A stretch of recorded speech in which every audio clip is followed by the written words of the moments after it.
ন্যূনতম এসএসসি ও সমমান পর্যায়ের শিক্ষার্থীদের প্রযুক্তিতে দক্ষ এবং উদ্যোক্তা তৈরির লক্ষ্যে ২০২২ সালের ১ জুলাই শুরু হয় ১৪ জেলায় Sheikh Kamal IT training and incubation centre স্থাপন বা ১৪টি আইটি প্রকল্পের কাজ। প্রায় ১১১৫ কোটি টাকা ব্যয়ে বাস্তবায়নাধীন এই প্রকল্পে পিডি হিসেবে অতিরিক্ত দায়িত্ব পান হাইটেক পার্কের উপপরিচালক আতিকুল ইসলাম। দায়িত্ব গ্রহণের পর থেকে একের পর এক অনিয়মের অভিযোগ উঠেছে এই কর্মকর্তার বিরুদ্ধে।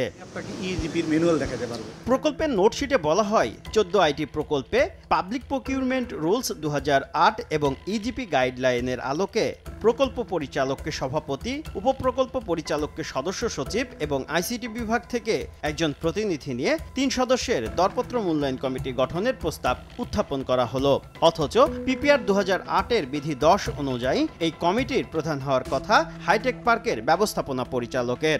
নোটশিটে আইনের ব্যত্যয় উল্লেখ করে কমিটি পুনর্গঠনের প্রস্তাব দেন উপপ্রকল্প পরিচালক। অভিযোগ আছে তৎকালীন ভারপ্রাপ্ত এমডিকে ম্যানেজ করে কমিটিতে নিজেই সভাপতি পদে থাকার অনুমোদন নেন প্রকল্প পরিচালক। এ বিষয়ে জানতে চাইলে পিপিআর আইন এবং ইজিপি গাইডলাইনের ভুল ব্যাখ্যা দেন আতিকুল ইসলাম।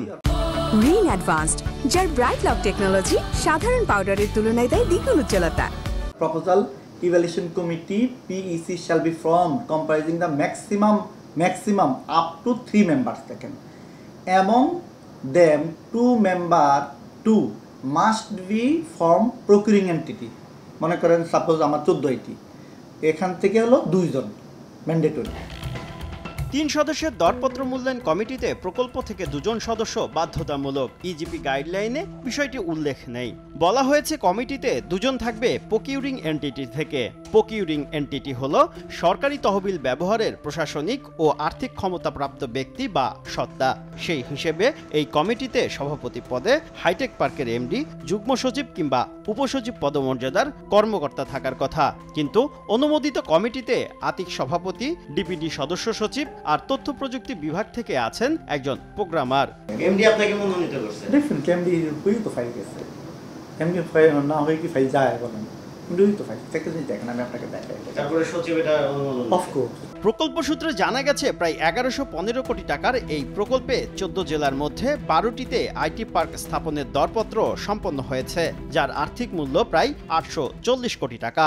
ইজিপি গাইডলাইন ও পিপিআর রুলস লঙ্ঘন করে কিভাবে কমিটি অনুমোদন পেল এ বিষয়ে কিছু বলতে চাননি তথ্য প্রযুক্তি সচিব। এমডির সাথে কথা বললে ভালো হবে, কারণ এটা তো তারাই করে, আমরা তো আমাদের পর্যায়ে আসে না, জানা নাই আসলে। অনিয়মের দায় নিতে চান না হাইটেক পার্কের বর্তমান ব্যবস্থাপনা পরিচালকও, দায় সারেন বিবৃতি দিয়ে। শুভ খান, সময় সংবাদ, ঢাকা।